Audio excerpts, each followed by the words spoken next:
최고의 복을 받으세요. 최고의 복을 받는 우리 여의도 수목원 횡성교회 성도님들 되시기를 주님의 이름으로 축복합니다. 따라할까요? 갓생. 6번째 시간입니다. 노아 편이고요. 우리가 함께 노아의 거룩한 삶을 살펴보는 시간을 갖도록 하겠습니다. 세상의 갓생은 자기 개발적으로 자신을 위해서 살기 위해서 또 희생하지만, 신앙 안에서 갓생은 하나님 앞에서 나를 세우는 거룩한 습관을 갖는 것입니다. 즉 믿음의 삶을 살아내는 것을 의미합니다. 오늘 노아의 거룩한 삶을 통해서 갓생 시리즈를 이어가려고 하는데요, 히브리서 11장은 믿음장이라고 부릅니다. 히브리서 기자는 박해와 고난 속에서 믿음을 포기하려고 하는 성도들에게 구약의 믿음의 영웅들을 소개하면서 외치는 거죠. 히브리서 11장 1절 함께 읽겠습니다. 시작. 믿음은 바라는 것들의 실상이요 보이지 않는 것들의 증거니.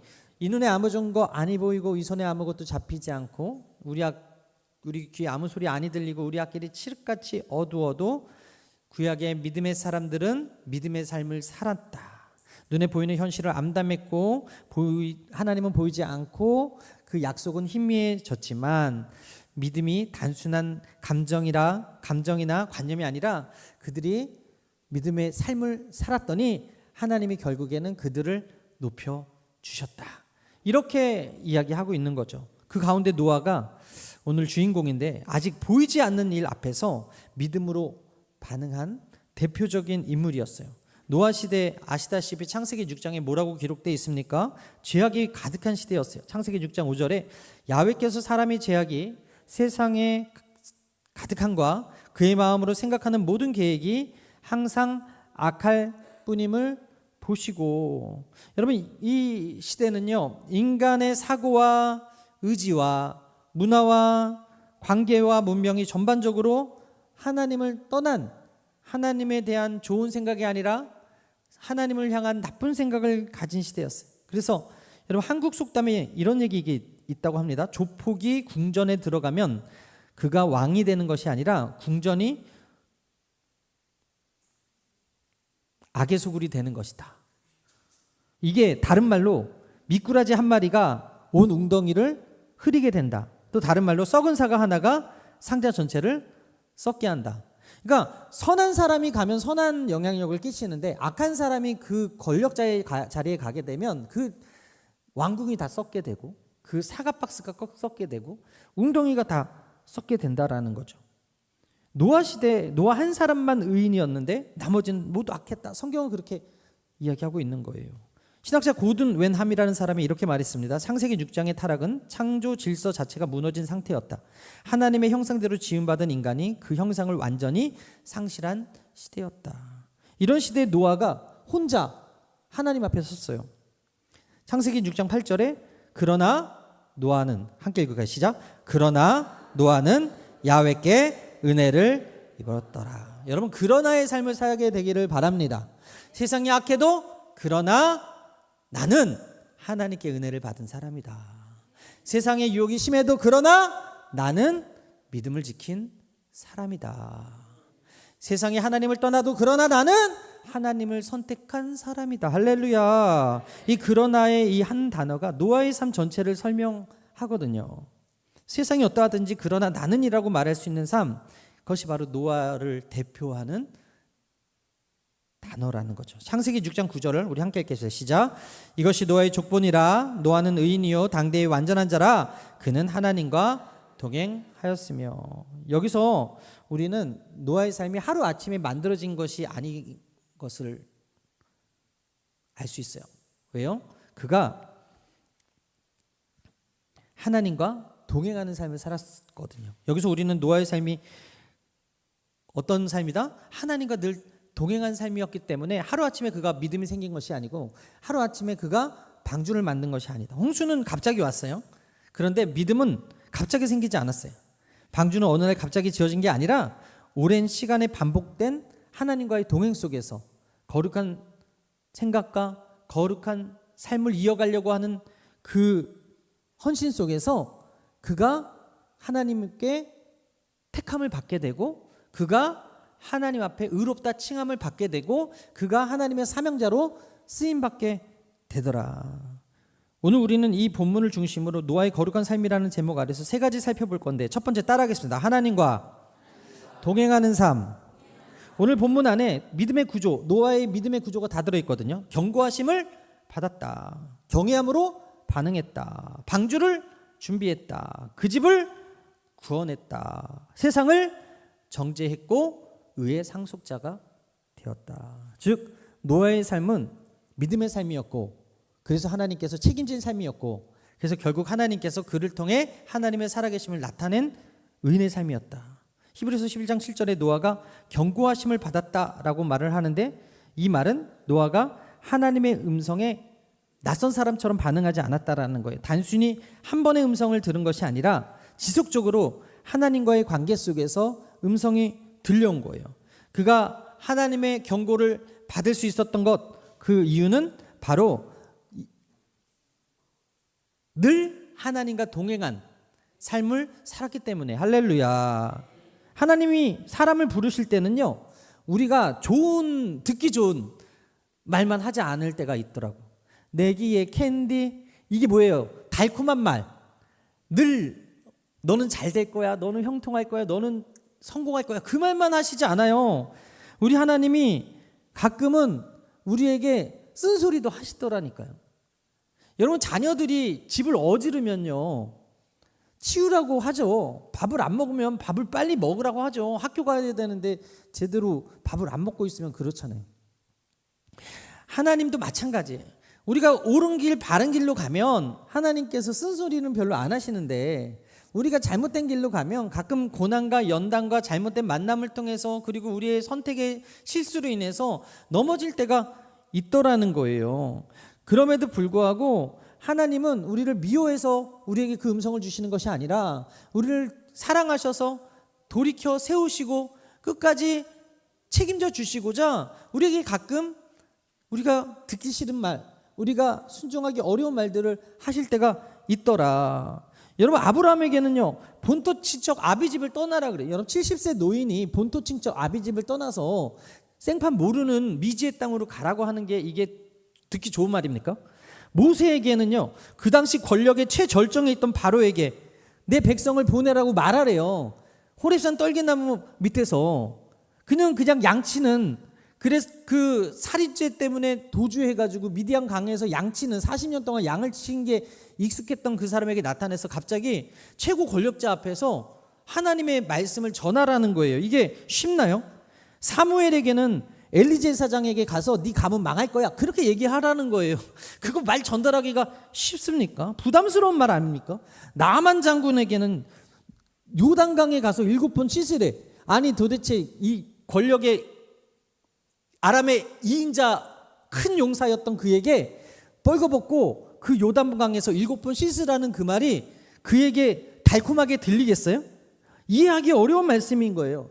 하나님의 아들로 태어난 예수님에게는 십자가의 길을 가라는 거예요. 너무 듣기 힘든 말씀. 그런데 하나님의 말씀이 우리에게 듣기 좋을 때만 있지 않더라는 거예요. 불편할 때가 있더라는 거예요. 편하지 않을 때가 있다. 오늘 노아에게도 이해하기 힘든 어려운 말씀. 방주 지어라. 큰 비가 올 거다. 근데 비가 조금씩 오고 있으면 내가 이해를 하겠는데, 그 당시 비가 내리지도 않는 그런 시대에 갑자기 방주를 지으라고 하는 그 음성이 편하게 들렸겠습니까? 하나님과 관계가 없는 사람은 하나님의 경고를 들으면 그냥 무시해요. 그냥 내 생각이 옳은 대로, 내 마음이 시키는 대로 사는 거예요. 그런데 노아는 하나님의 말씀을 들었어요. 왜? 그가 하나님을 사랑했고 그가 하나님을 경외했기 때문에 그래요. 여러분, 노아의 위대함은 방주를 지은 그 기술에 있지 않습니다. 그의 위대함은 하나님과 어떤 상황 속에서도 함께 길을 걷는 그 삶에 있었다. 여러분, 히브리서 동행은 히트 할레크라는 제기동사를 쓰는데 단순히 걷는 것이 아니라 지속적으로 반복적으로 함께 걷는 행위를 말한다고 합니다. 즉 노아의 하나님과의 동행은 늘 지속적으로 반복적으로 하나님과 함께하는 삶이었다. 에녹도 마찬가지 아닙니까? 365년을 그가 늘 하나님과 동행하다가 하나님의 부르심을 받고 올라갔잖아요.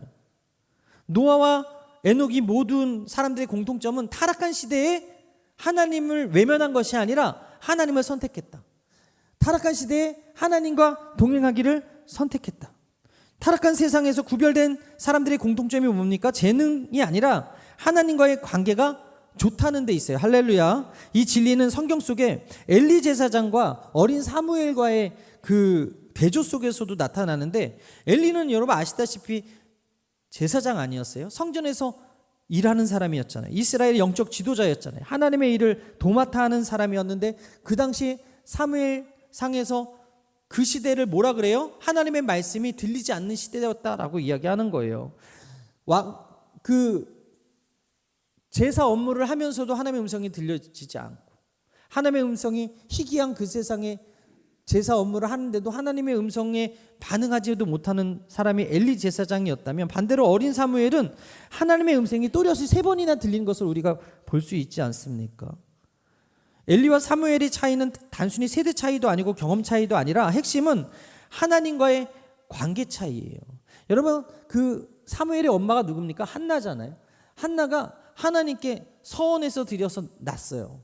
하나님이 그가 젖된 다음에 그를 그 성소로 보내기까지 얼마나 그 아이를 위해서 기도하는 모습을 보였고, 그가 얼마나 그 아이를 위해서 기도했겠어요. 그 모습을 본 사무엘이 성소에서 죄를 졌겠습니까? 하나님과 늘 동행하는, 즉 교회 그 성소를 섬기는, 그리고 엘리 제사장을 섬기는 그 삶 속에서 어때요? 하나님 보시기에 합한 삶을 산 거예요. 그러니까 하나님의 음성이 또렷하게 들려오더라. 엘리는 익숙함 속에 무뎌진 사람의 모습을 보였지만, 사무엘은 하나님의 음성 앞에 겸손히 무릎 꿇는 그런 모습을 보이더라. 여러분, 성경은 타락한 시대를 회복하실 때 무너진 제도보다 하나님과의 관계를 맺는 하나님의 사람을 세우신다.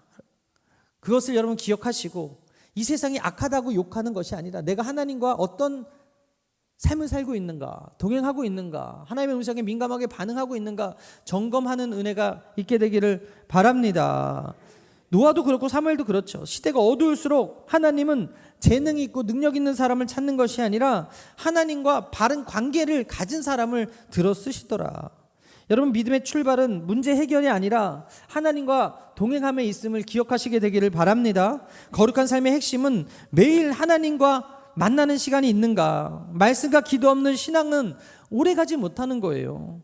말씀과 기도로 있을 때 우리가 든든히 서갈 수 있고, 이 세상의 유혹을 이길 수 있고, 세상의 풍파 속에서 두려워하지 않을 수 있음을 믿으시게 되기를 바랍니다. 여러분, 20세기 초중반 동아프리카 르완다의 기독 공동체의 이야기인데, 복음을 받아들인 마을이 숲속에 각자의 기도처를 만들고 하루 2번 이상 정기적으로 기도를 했다고 합니다. 사람들이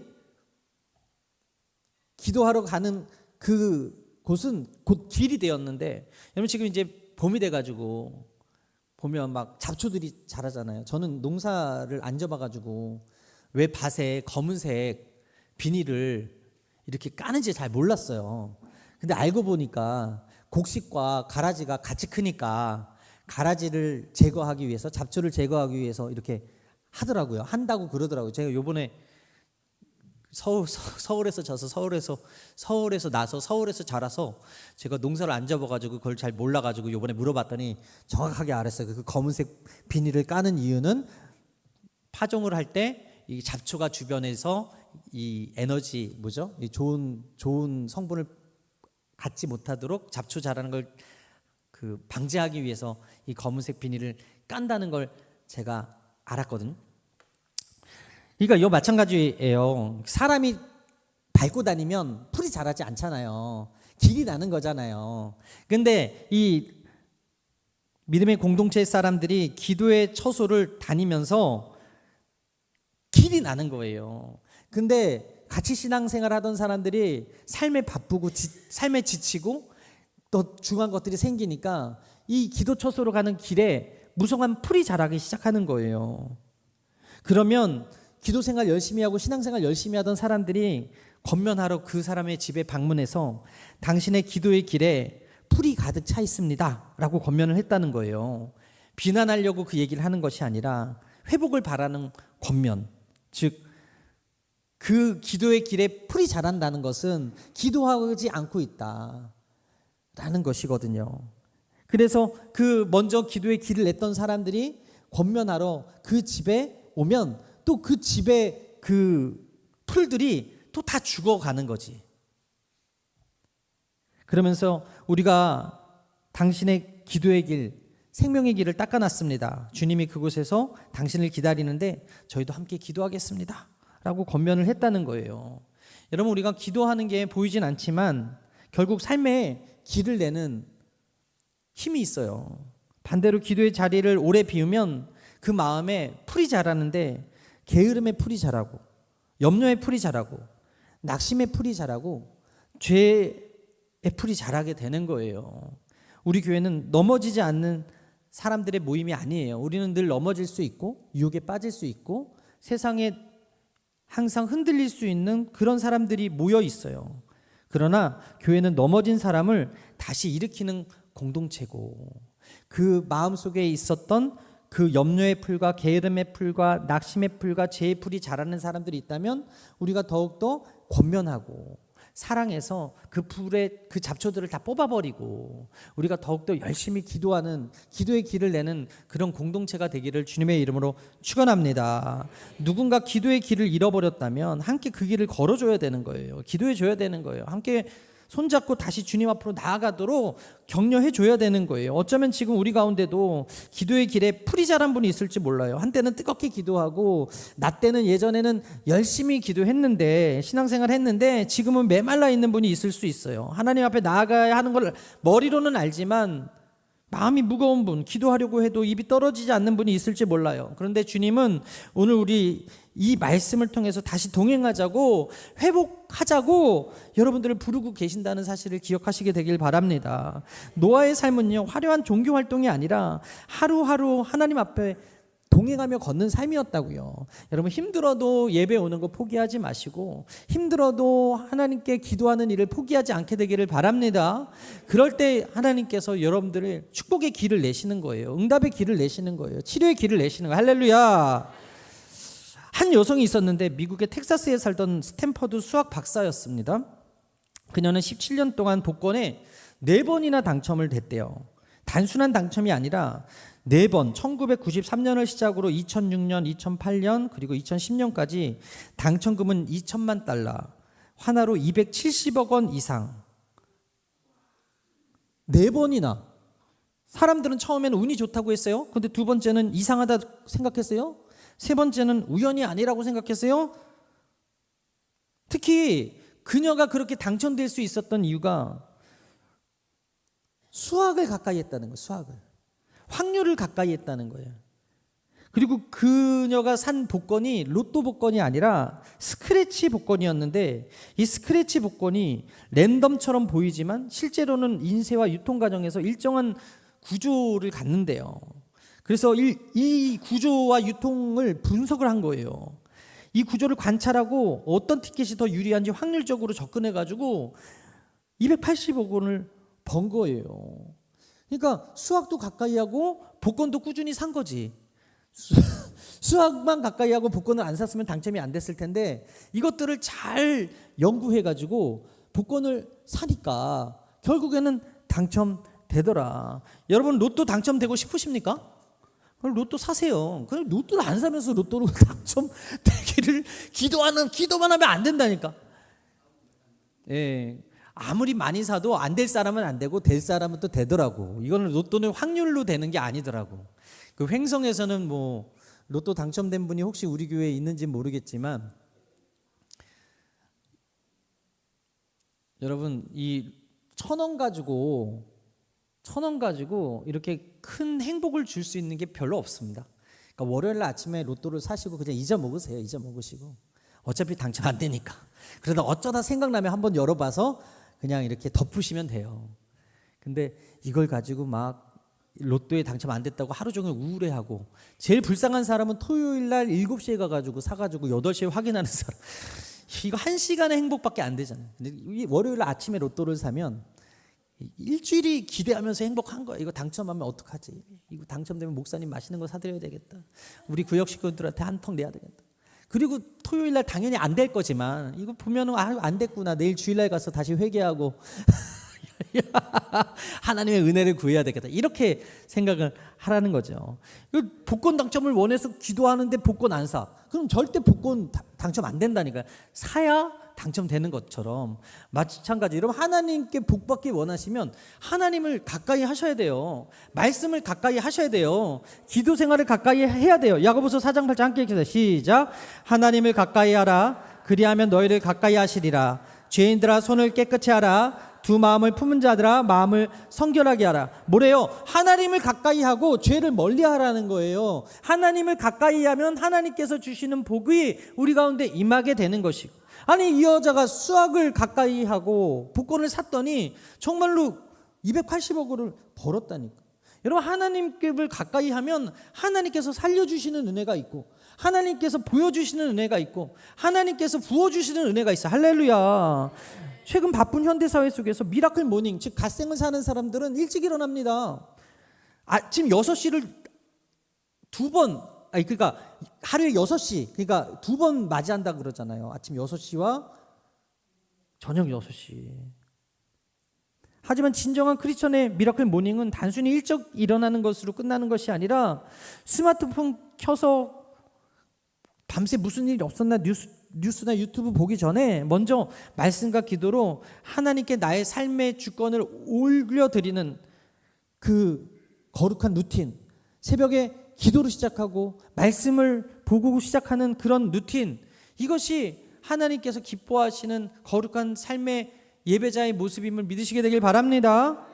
그래서 A.W. 토저 목사님은 매일 새벽 4시에 일어나서 하나님과 단둘이 시간을 보내면서 이렇게 얘기했어요. 하나님과의 친밀함은 우연히 오지 않는다. 그것은 매일의 선택과 훈련이다 라고 이야기했어요.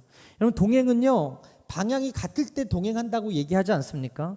아모스 선지자는 아모스 3장 3절에 두 사람이 뜻이 같지 않은데 어찌 동행하겠느냐라고 말했어요. 노아의 동행은 매일 하나님과 같은 방향으로 걸었다라는 거예요. 여러분, 오늘 누구랑 같이 걷고 계십니까? 가끔 강아지를 이렇게 끌고서 다니시는 우리 성도님들을 봐요. 성도가 강아지를 끄는 것인지 강아지가 성도를 끄는 것인지 잘 모르겠는데 여하튼 같이 동행하더라고. 근데 결국에는 누구 뜻대로 가요? 주인 뜻대로 가는 거예요. 마찬가지, 하나님과 동행하는 삶은 내 뜻대로 가는 삶이 아니라 하나님 뜻대로 결국에는 종착지로 가는 삶. 할렐루야. 그래서 세상의 것에 휩쓸리지 마시고 하루 10분이라도 온전히 하나님과 독대하는 거룩한 루틴을 갖게 되기를 바랍니다. 이것이 세상에서 우리 영혼을 지키는 첫 번째 방주임을 믿습니다. 두 번째 따라하겠습니다. 즉시 순종한 노아. 오늘 7절에 노아가 아직 보이지 않는 일에 경고하심을 받았다라고 이야기하는 거예요. 보이지 않은데 하나님께서 말씀으로 경고했다. 그러자 그는 어떤 반응을 했어요? 즉시 방주를 만들기 시작했다. 여기서 핵심은요, 보이지 않았다는 거예요. 비가 오지 않는 맑은 날씨에 산꼭대기에 배를 짓는 것은 이성적으로 납득하기 너무나 힘든 일. 그런데 그의 위대한 점은 눈으로 확인한 후에 순종한 것이 아니라 하나님의 말씀 때문에 즉시 순종하는 삶을 살았다. 창세기 6장 22절에 노아의 순종을 이렇게 증언합니다. 노아가 그와 같이 하되 하나님이 자기에게 명하신 대로 다 준행하였더라. 부분적 순종을 한 게 아니라 전적인 순종을 했다는 거예요. 창세기 6장 22절과 7장 5절에도 명하신 대로 다 준행하였다라는 이 말이 2번 반복을 하는데요. 성경에서 반복은 강조하는 거잖아요. 그래서 노아의 순종이 부분적이지 않았다. 완전했다. 그래서 신학자 존 칼빈이 이렇게 말했어요. 노아의 순종은 이성적인 판단에서 나온 것이 아니라 비가 올 징조도 없었고 방주를 지을 이유도 없어 보였다. 그러나 그는 하나님의 말씀 하나만으로 행동했다. 이것이 진정한 경에서 나온 순종이다. 하나님 경외하시면 아멘 하십시다. 그가 순종한 기본이 바로 하나님 경외에서 나왔다라는 거예요. 하나님을 경외하는 자는 순종합니다. 언제까지?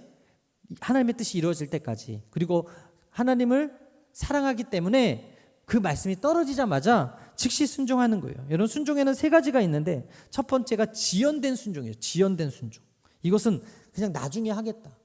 요즘 저희 아이들이 맨날 혼나는 게, 말을 하면 바로 움직여야 되는데 말을 하면 안 움직여. 내 생각대로 있다가 나중에 하겠대. 그래서 혼나, 우리 애들은. 우리 애들만 그런 게 아니라 우리도 그렇잖아요. 하나님께서 오늘 뭐라 그랬어요? 하나님과 동행해라. 하나님 가까이 해라. 그러면 동행해야지, 가까이 해야지, 나중에. 하나님 안 기뻐하신다. 이게 지연된 순종이라고요. 그래? 하나님 오늘 나한테 동행하라고 하시는구나, 가까이 하라고 하시는구나, 순종하라고 하시는구나. 그럼 지금 즉시 right now 해야 되겠다. 이 결단과 그 행동과 생각과 삶이 따르는 것을 하나님이 기뻐하시는 거예요. 여러분, 성경에 나오는 두 아들 이야기가 있어요. 포도원 주인의 두 아들. 마태복음 21장에 기록되어 있는데, 큰아들은 겉으로는 아버지에게 바로 가겠습니다 라고 말했지만 실제로는 가지 않았어요.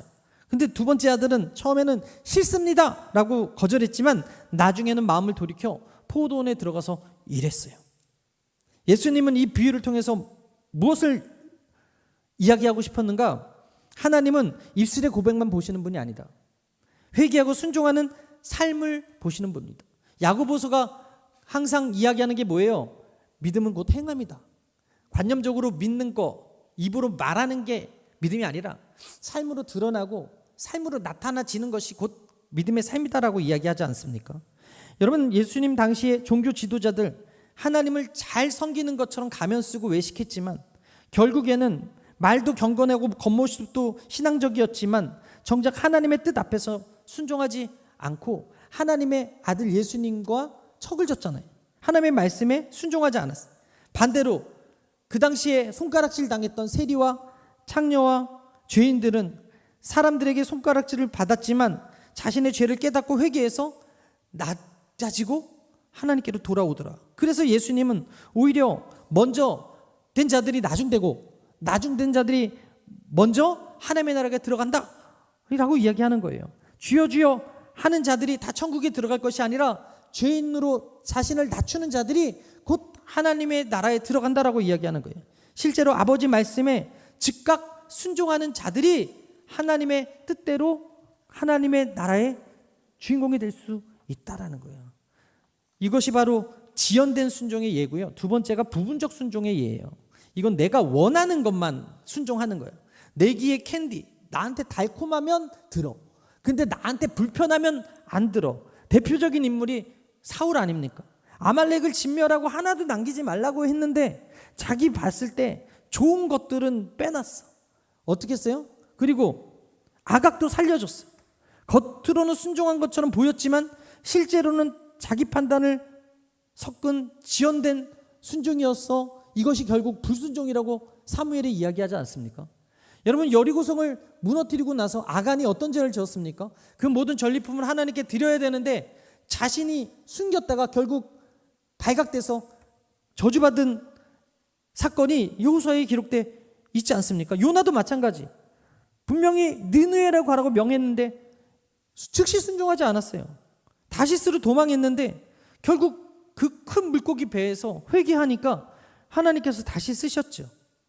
온전하지 않은 순종, 자기 계산이 섞인 순종은 결국 불순종이 된다. 여러분, 내 생각보다 하나님 생각이 훨씬 크세요. 믿으시면 아멘.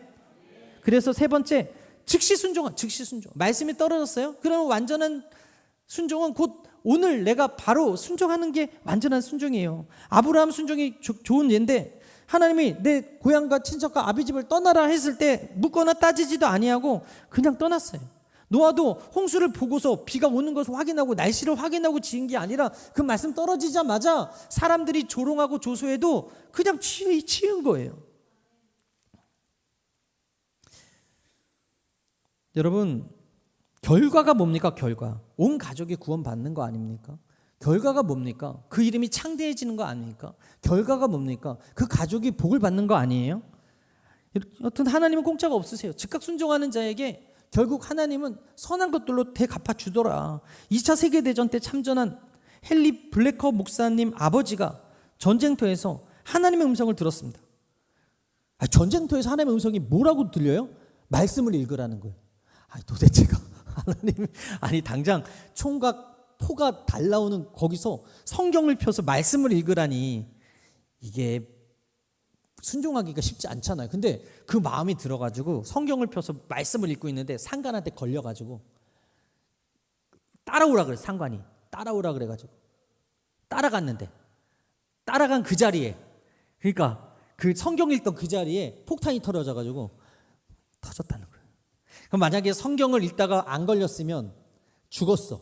근데 성경을 읽는 걸 보고 그 자리를 옮기게 해가지고 이 목사님 아버지가 살았다라는 거예요.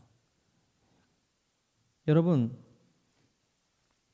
하나님께서 가장 기뻐하시기를 위해서 우리에게 오늘 말씀하시면 우리가 묻거나 따지지 말고 그냥 순종하게 되기를 바랍니다. 우리는 가끔 순종 이후의 상황을 너무 복잡하고 어렵게 생각해. 내가 순종을 하면 내가 포기해야 될 것들이 있고, 내가 투자해야 될 것도 있고, 내가 하는 것을 못하는데, 이러면서 복잡하게 생각하는데, 성경에 보게 되면 하나님께 순종했던 사람들은 그냥 했거든요. 여리고 매일 한 바퀴씩 돌아라 하니까 그냥 돌았어요. 7번째 날 7번 돌고 소리 질러라 했더니 7번 돌고 소리 질렀어요. 그랬더니 갑자기 어떤 일이 생겨요. 내가 애쓰고 힘쓰지도 않았는데 대적의 성이 무너지고 그냥 다 차지한 거잖아요. 그 다음 상황은 누가 하는 거예요? 하나님이 하는 거예요. 하나님이 우리를 불편하고 힘든 거를 순종시키는 게 아니라 우리가 할 수 있는 거를 순종시키는 거거든요. 그 다음 이유는 하나님이 책임져 주시는 거예요. 우리가 하나님이 아닌데 우리는 다음 상황을 걱정해요. 다음 상황을 계산해요. 순종할까 말까, 할까 말까, 하면 좋을까 말까, 이걸 재는 거예요. 근데 하나님은 우리를 향한 선한 계획이 있고 누구보다 우리의 인생을 잘 아세요. 여러분, 무당을 아무리 찾아가 보십시오. 그 사람들은, 여러분, 우리의 과거는 귀신 때문에 맞힐 수 있을지 몰라도 미래는 아무도 모르거든요. 근데 그 미래는 누구에게 달려있냐? 하나님. 여러분의 생과 사는 누구에게 달려있냐? 하나님께. 그러니까 오늘 나에게 주신 그 말씀의 레마로 왔어. 그러면 오늘 순종하는 거예요. 저 사람 전도하고 싶다라는 마음 들면 여러분 하세요. 그 사람 죽이는 게 아니잖아요, 전도가. 나는 내가 이거 했으면 좋겠다 할 때 하세요. 그 사람 죽이는 것만 아니면. 근데 그게 확실하지 않아요. 그럼 성경을 읽어보세요. 그리고 기도해보세요. 하나님께서 원하시는 뜻이라면 여러분 그냥 묻지도 따지지도 말고 순종하면 어떤 일이 있어요? 반드시 좋은 일이 있어요. 오늘 우리가 성숙한 모습으로 즉각 순종하는 순종의 사람이 되길 바랍니다. 어릴 때는 말을 뒤지게 안 듣, 정말 안 듣. 근데 철들면 듣잖아요. 이게 성숙이거든. 마찬가지. 우리가 어릴 때는, 신앙이 어릴 때, 우리 초신자 때는 이게 순종을 해야 되나 말아야 되나 이게 되게 고민이 많지만 하나님께서 어느 정도 성숙한 사람이 되면 이 말씀이 불편해도 할 수 있는 은혜를 허락해 주시더라. 할렐루야. 세 번째 따라하겠습니다. 인내하는 삶. 방주를 준비하라는 이 짧은 구절 이면에 길게는 120년으로 추정되는 고된 시간이 있더라.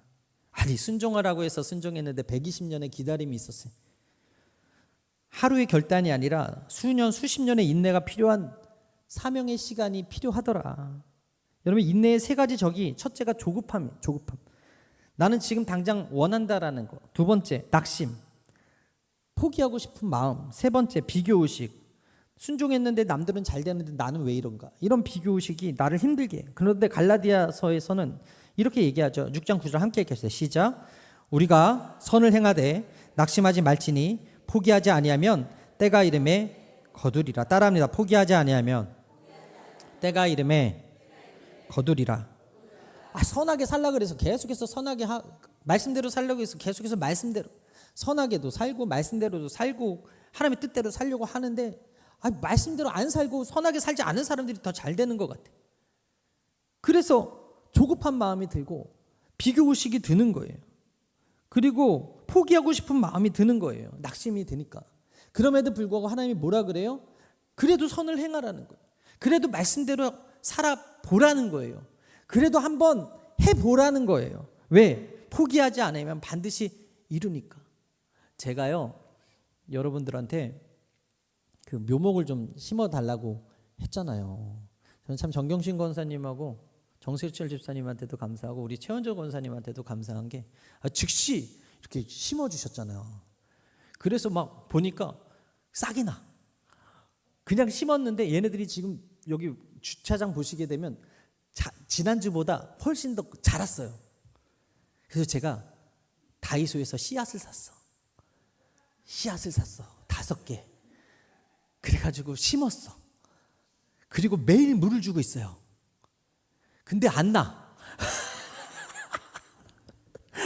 아니 이 조금이라도 이 응답이 있으면 좋을 텐데 이게 매일 제가 아침에 출근하면 제일 먼저 하는 게 거기 물 주는 건데 아유 오매불만 기다리고 있거든요. 그 여러분 이렇게 들어오시다 보면은 그 옆에 이제 화분 조그만 거 이렇게 세워놓은 게 있는데 거기 제가 씨를 다 심어놨어요. 포기하지 않습니다. 반드시 씨가 날 줄 믿습니다. 왜? 심었으니까. 그리고 나는 물을 줬으니까. 그리고 기다리면 반드시 자라고 그래서 아름다운 화단을 꾸미게 될 줄 믿습니다. 여러분 노아의 위대한 게 뭐냐? 비가 내리기 시작한 날에 있는 것이 아니라 비가 오지 않는 날에도 아무 변화가 없던 날에도 100년이라는 그 시간이 지났음에도 포기하지 않았다. 그에게는 3가지 차원이 있는데 첫 번째가 인내의 시간이 있어요. 당장 결과가 보이지 않아도 계속했다. 그리고 조롱을 참아냈다. 사람들이 비웃음을 참아냈다. 그 비웃음 속에서도 흔들리지 않은 믿음이 있었다. 그 방주 짓는 것을 포기하지 않았다. 3 번째, 영혼의 인내. 감정이 뜨거울 때는 열심히 주의를 할 수 있죠. 그런데 감정이 늘 우리가 뜨거워요? 우리가 늘 성령 충만해요? 그렇지 않을 때가 있잖아요. 그럼에도 불구하고 그 사명의 자리를 떠나지 않았다. 이게 노아의 훌륭한 3가지 모습인데 여러분 작심삼일이라고 시작한 게 벌써 오늘 보면 4월 중순이잖아요. 지난주에 제가 히터 틀었어요. 근데 오늘은 더워요. 선풍기 틀어야 돼.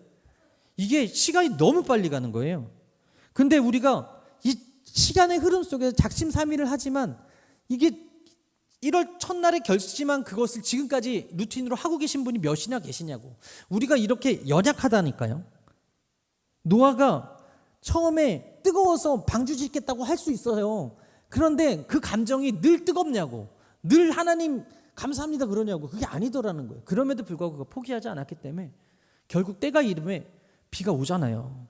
노아는 박수 받는 사역을 한 게 아니라 그의 위대한 점은 특별한 날 한 번에 열심을 낸 게 아니라 지루해 보여도 이 눈에 보이지 않아도 꾸준히 계속 말씀하신 대로 순종하며 살아갔다. 야고보서는 이렇게 말합니다. 1장 4절에 인내를 온전히 이루라. 이는 너희로 온전하고 구비하여 조금도 부족함이 없게 하려 함이라. 여러분 인내하면 반드시 때가 이르면 거두고 하나님께서 여러분들을 높여주시고 하나님께 순종한 여러분들이 틀리지 않았다는 것을 증명할 날이 분명히 있음을 기억하시게 되기를 바랍니다. 야고보서가 이야기한 것처럼 욥은 고난 속에서 인내했고 노아는 조롱 속에서 인내했고 두 인내의 공통점이 뭐예요? 하나님을 향한 시선을 다른 곳으로 돌리지 않았다. 사람을 바라보지 않았다. 환경을 바라보지 않았다. 하나님께만 시선을 고정했다. 오늘 아침에도 제가 그 내니 두려워하지 말라라는 말씀으로 아이들에게 일부 예배 때 했는데 베드로가 물에 빠진 이유가 뭐예요? 바람을 보고 파도를 보고 두려워서 물에 빠졌을 때 예수님께서 어떻게 하셨어요? 두려워하지 말라고 하시면서 나를 바라보라고 그러잖아요. 예수님 바라봤을 때는 빠지지 않았는데 예수님 안 바라보니까 빠지는 거예요. 마찬가지 여러분 우리가 세상에 살면서 빠질 때가 있어요. 두려움과 의심에 빠질 때가 있고 세상 사람들의 말에 빠질 때가 있어요. 유튜브에 현혹될 수도 있어. 잘못된 것들에 현혹될 수도 있어. 그러나 우리가 잊지 말아야 될 것은 예수님 바라보는 그 시선을 다른 곳으로 돌리지 말고 십자가를 바라보고 예수님을 바라보는 은혜가 있게 되기를 바랍니다. 요셉이요 인내의 시간을 가졌어요. 꿈을 받았는데 곧바로 총리가 되지 않고 그가 연단의 시간을 가진 이후에 거의 13년에서 18년이라고 하는데 그 인내의 시간을 참아내니까 결국 하나님께서 그를 높여주셨고 다윗도 마찬가지 아닙니까? 다윗도 기름 부었어요. 사무엘이. 근데 왕궁으로 출근하지 아니하고 13년이라는 또 시간이 기다렸어요. 15년이라는 시간이 있었습니다. 왕이 되기까지 기다림의 시간이 있더라는 거예요. 히브리서 10장 36절에 너희에게 인내가 필요하면 너희가 하나님의 뜻을 행한 후에 약속하신 것을 받기 위함이라. 하나님께서 여러분들에게 복을 준비하고 계시고 여러분의 기도에 응답을 준비하고 계세요. 그런데 당장 응답이 있지 않아도 여러분 하나님은 반드시 선하시기에 여러분에게 좋은 것들을 준비하고 계신 믿으시게 되기를 바랍니다. 윌리엄 캐리 인도 선교의 아버지가 7년 동안 그곳에서 어때요? 사역을 했음에도 불구하고 한 명의 회심자도 없었대요. 그런데 그는 포기하지 아니하고 새벽 기도를 했어요. 포기하지 아니하고 언어 학습을 했어요. 포기하지 아니하고 성경 번역을 했어요. 포기하지 아니하고 현지인들을 만났어요. 포기하지 아니하고 선교 일기를 기록했어요. 그리고 매일 하나님께 기도했어요. 그의 일기에 이런 기록이 있어요. 오늘도 아무도 돌아오지 않았다. 그러나 하나님은 신실하시다. 나는 내일도 씨를 뿌릴 것이다. 7년 후에 인도인 크리시나 팔이라는 사람이 세례를 받았어요. 첫 번째 회심자가 나온 거예요. 그 이후에 인도 전역에 복음이 확산되었어요. 그래서 윌리엄 캐리가 7년 동안 준비했던 성경 번역 사업과 세란포드 대학교를 세워 문맹 갱신 운동과 사회 개혁 사업과 농업 사역들 많은 사업을 그 기다림에 7년 동안 준비해서 하나님께서 열매 맺게 해 주시더라. 여러분 하나님은 공짜가 없으세요. 하나님을 향한 시간, 하나님을 향한 물질, 하나님을 향한 열심 공짜 없어요. 다 누르고 흔들어 넘치는 복으로 대갚아 주시는 분이심을 믿으시게 되기를 바랍니다. 여러분 이번에 저희 은사이시며 저희 결혼 주례이셨던 한상인 목사님께서 지구역장 세미나에 오셔가지고 설교한 내용 중에 그 이야기가 있는 거예요. 한상인 목사님이 서울대를 나오셨거든요. 서울대 고고학과를 나오셨어요. 제가 알기로는. 근데 그분이 갑자기 그 여의도 순복음교회에서 그 설교하는 환상을 보신 거예요. 음성을 들은 거예요. 그래서 신학교를 가신 거예요. 그리고 여의도 순복음교회 전도사가 된 거예요. 국신원에서 열심히 하고 있는데 조영기 목사님께서 그분을 한 세대 교수로 보낸 거예요. 구약학 교수로. 그분이 갔을 때는 조금 있다가 다시 자기를 불러주겠지 했는데 안 불러주시더라는 거예요. 1년이 가도 2년이 가도 안 불러주시고 거의 20년째 되는 날 국신원이라는 그곳에서 만났다는 거죠. 여의도 순복음교회 11층에 있었던 그곳에서 조영기 목사님 만나서 조영기 목사님한테 그랬대요. 목사님 제가 목사님 섬기고 싶습니다. 그랬더니 알겠다 그러시고 그리고 나서 몇 주 있다가 그 목사님이 이제 신학교에서 여의도로 들어오셨는데 어디로 발령이 나냐면 제가 그때 전도사로 있었던 성동성전이라는 곳에 담임 목사님으로 오시게 됐고 그리고 여의도 순복음교회 부목사가 되셔가지고 그 강단에서 1부와 7부 설교를 하셨는데 그때까지 시간이 30년이 걸렸다는 거예요. 그러니까 하나님께서 부르셨는데 그 부르심의 응답의 시간이 30년이 걸렸다. 그 설교를 하는데 참 은혜가 됐어요. 여러분 하나님께서 약속하신 것은 잊어먹지 않으세요. 우리가 작년 이맘때 추웠다가 더워주는 이때 오늘 예배 와서 기도한 기도 제목 기억나시는 분 있어요? 별로 없어. 별로. 근데 하나님은 안 잊어먹었다. 하나님은 그때 한 기도를 기억하고 계신다. 그러니까 우리가 오늘 신실하신 그 하나님, 아니 우리 인생에 신실하신 그 하나님 앞에 듣든지 안 듣든지 들을 거라고 믿고 오늘 여러분 기도하세요. 그리고 선포하세요. 묵묵히 기도하면 반드시 하나님께서 여러분들의 기도를 들어주실 줄 믿습니다. 하나님의 시간이 카이로스고 인간의 시간이 크로노스인데 달라요. 오늘 교회 안에 믿음의 자리를 지키는 분들이 있죠. 가족 구원을 위해서 수년째 기도하시는 부모님이 있습니다. 건강의 문제 위해서 예배의 끈을 놓지 않는 분도 있어요. 아무도 알아주지 않아도 교회 구석에서 묵묵히 섬기는 봉사자분들도 계십니다. 세상은 이것을 평범하다고 말하지만 하나님은 그것을 위대한 믿음이라 불러주시는 거예요. 인내는 눈에 잘 띄지 않지만 하나님 나라에서는 매우 큰 순종이다. 사랑하는 여러분, 믿음은 빨리 달려가는 것이 아니라 끝까지 가는 것인데 가끔 쉬어도 괜찮고 가끔 넘어질 수도 있지만 그래도 그 시선은 떼지 마시고 주님을 향한 그 시선 속에서 여러분들의 삶이 새로워지게 되기를 바랍니다. 말씀을 마치겠습니다. 내가 중년인가 아닌가 판별하는 기준은 모이면 아픈 얘기하고 영양제 얘기하고 병원 얘기하다가 흩어지면 그 병원 찾아가고 그 약을 산다는 거예요. 모이면 아픈 얘기하고 영양제 얘기하고 병원 얘기하다가 흩어지면 그 병원 간다는. 이게 중년이래. 해당되십니까? 마찬가지 건강한 교회는 모이면 하나님 얘기하는, 병든 교회는 모이면 주식 얘기하고 돈 번 얘기하고 땅 부자 된 얘기하는데, 건강한 교회는 하나님 얘기하는 거예요. 삶 속에서 역사하신 하나님 간증하는 거예요. 흩어지면 전도하는 거예요. 하나님 자랑하는 거예요. 교회 자랑하는 거예요. 목사님 자랑하는 거예요. 할렐루야. 우리는 이 교회 모여서 어떤 이야기하고 있습니까? 흩어져 모여서 무슨 얘기하고 있습니까? 오늘 이 자리에 계신 여러분, 갓생을 살고 계십니까? 노아의 거룩한 삶, 특별한 사람만이 할 수 있는 게 아니라 우리 모두 할 수 있는 거예요. 순종 어렵지 않습니다. 하나님이 기뻐하시는 삶 선택하는 거 어렵지 않습니다. 노아가 하나님과 동행한 것처럼 이런 어떤 상황 속에서도 하나님과 동행하기를 포기하지 마시고 순종하시고 인내의 삶을 사셔서 그 삶이 여러분들을 구원하고 여러분들의 가정을 구원하고 이 세대를 구원하게 될 줄 믿습니다. 그래서 모두가 오늘 이 자리에서 기도하는 기도의 제목들 응답받고 하나님께 영광 올려드리는 삶이 되시기를 주님의 이름으로 축원합니다. 기도하겠습니다.